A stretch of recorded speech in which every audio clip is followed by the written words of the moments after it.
Children, in this video of day 2 we are going to learn about physical quantity and what are the types of physical quantity, what is unit, and about fundamental derived unit, and about SI system of unit, right, and its advantages also. First we will see what is physical quantities. Quantities that can be measured and in terms of which laws of physics are described are called physical quantities. Children, now you want to know how much the boy has grown up. What will you do? You will measure a character. What character will you measure and say whether he has grown up or not?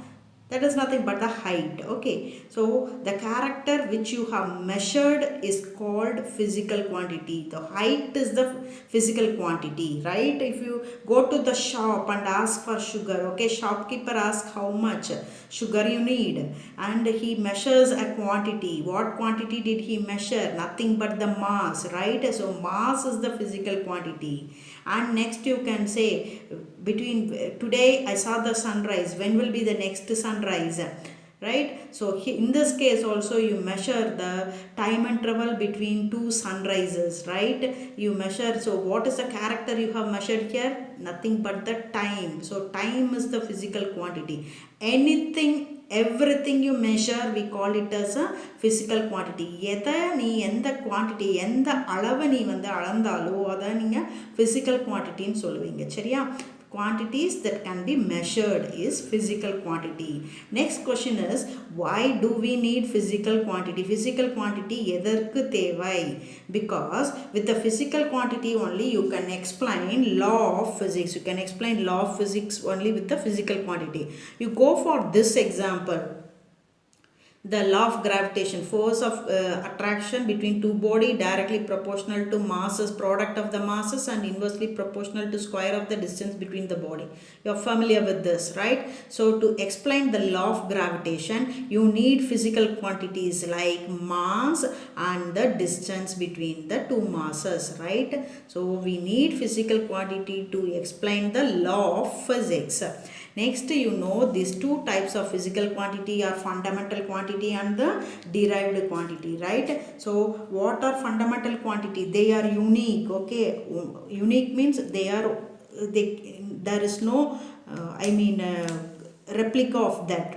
So fundamental quantities, it cannot be expressed in terms of any other physical quantities, okay?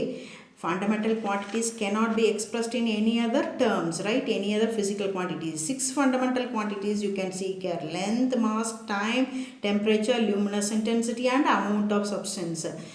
Remember children, fundamental quantities are basic quantities. They cannot be expressed in any other physical quantities, right? Now next is the derived quantity.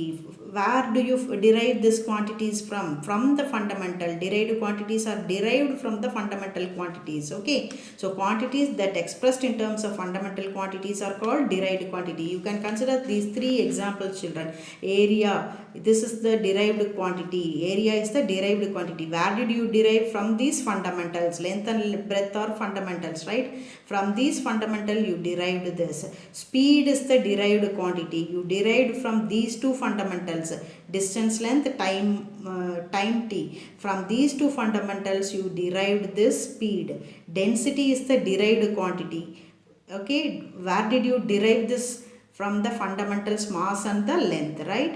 So these are all the example for derived quantity: area, speed, and density. Next we will go to unit, right? So what is unit? Unit, it is an arbitrarily chosen standard of measurement of a quantity accepted internationally.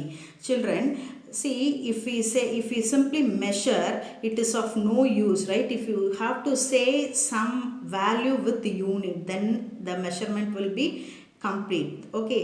You will have clear understanding of that physical quantity.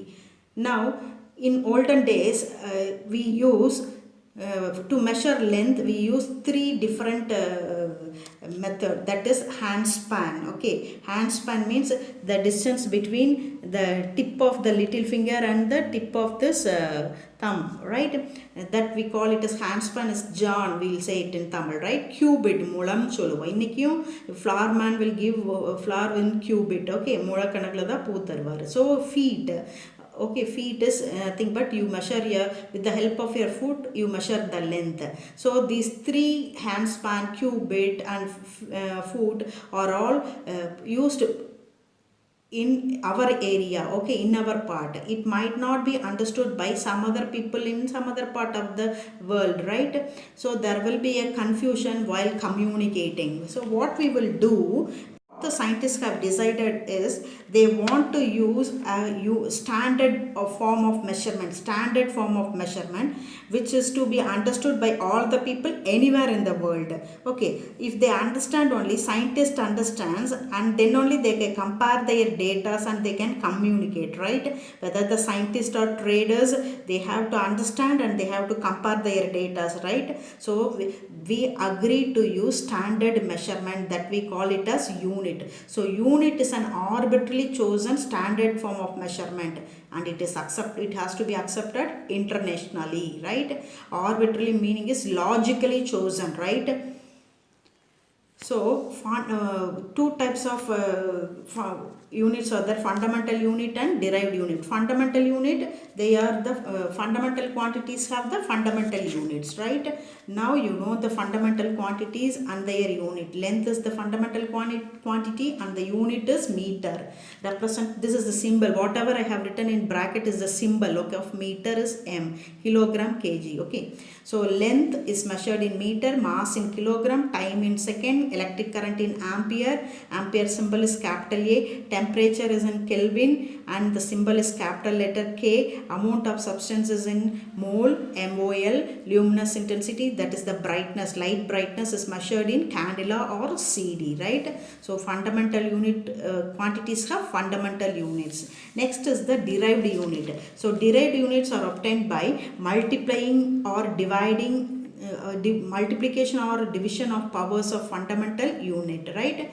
Derived unit are obtained by multiplication or division of powers of fundamental unit. You can consider these example, children.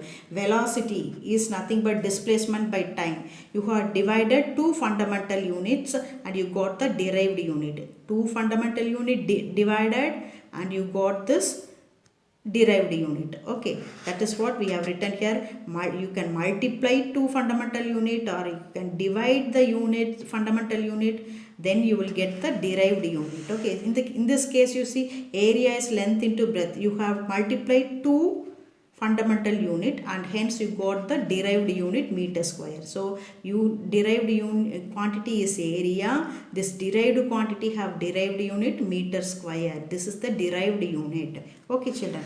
Next we will go to different types of measurement system. That is the length, mass, time are measured in FPS, CGS and MKS system. This is the British system. British people use this. Okay, length they measure in foot, mass in pound, time in second. In CGS system, length is measured in centimeter, mass in gram and time in second. In MKS system, length is measured in meter and mass in kilogram and time in second. Okay, now see advantages of SI system. SI system means International System of Unit. What is the full form? International System of Unit, right? MKA system is the International System of Unit. MKA system is the International System of Unit. In the year 1960, a conference was held in Geneva in France and in the international, that is a museum.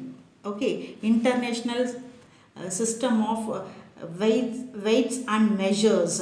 Okay, they have made the sample of the unit, whether it is a meter or a second or a kilogram or a candela or Kelvin, mole, all the fundamental units, right? They have a sample here, right, in France, right?